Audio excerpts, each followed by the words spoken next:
కొంచెం salt add చేసుకుందాము. అలాగే 2 పచ్చిమిర్చిని సన్నగా ఇలా తరుక్కొని యాడ్ చేసుకోవాలి. ఈ మిశ్రమాన్ని కొంచెం కొంచెంగా వాటర్ యాడ్ చేసుకుంటూ మనకు దోశ పిండి బ్యాటర్ ఉంటుంది కదా, అలా ప్రిపేర్ చేసుకోవాలి. చూడండి, మనకు బ్యాటర్ అనేది ఇలా ఉంటే సరిపోతుంది. ఇప్పుడు రాగి చిల్లా చేసుకోవడానికి మనం వెజ్జెస్ని కుక్ చేసుకుందాం. స్టవ్ ఆన్ చేసుకొని కడాయి పెట్టుకుందాము. కడాయిలోకి కొంచెం ఆయిల్ యాడ్ చేసుకుందాం.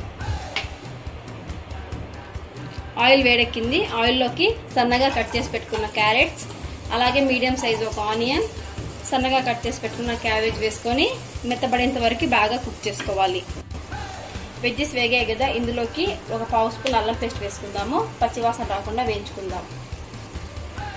వెజ్జెస్ అన్ని బాగా వేగాయి కదా, ఫైనల్గా కొత్తిమీర వేసుకొని స్టవ్ ఆఫ్ చేసేసుకుందాం. ఇప్పుడు చిల్లా చేసుకోవడానికి స్టవ్ ఆన్ చేసుకొని ప్యాన్ పెట్టుకుందాము. దోశ ప్యాన్ మీద కొంచెం ఆయిల్ని ఇలా గ్రీస్ చేసుకుందాం.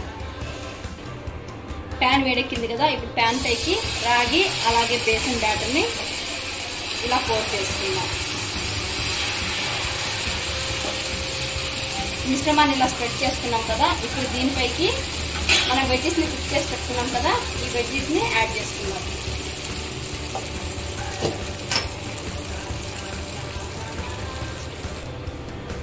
రాగి చిల్లా ఇలా వెజిటేబుల్స్ అన్ని వేసాం కదా, మీడియం ఫ్లేమ్లో పెట్టుకొని నిదానంగా కాల్చుకోవాలి. ఒక పక్క రెడ్గా అయిన తర్వాత ఇంకో పక్క షిఫ్ట్ చేసుకోవాలి.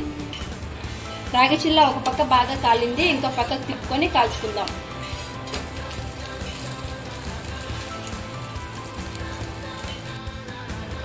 చిల్లా చూడండి, 2 పక్కల బాగా కుక్ అయింది కదా, ఇప్పుడు ప్లేట్లోకి సర్వ్ చేసుకుందాం.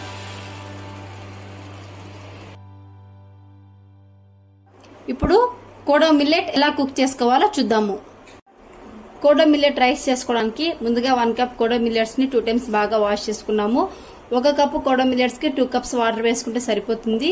దీంట్లోకి రుచికి సరిపడా సాల్ట్ యాడ్ చేసుకుందాము. ఇప్పుడు మిల్లెట్స్ ని మూత పెట్టేసుకొని 2 విజిల్స్ వచ్చేంత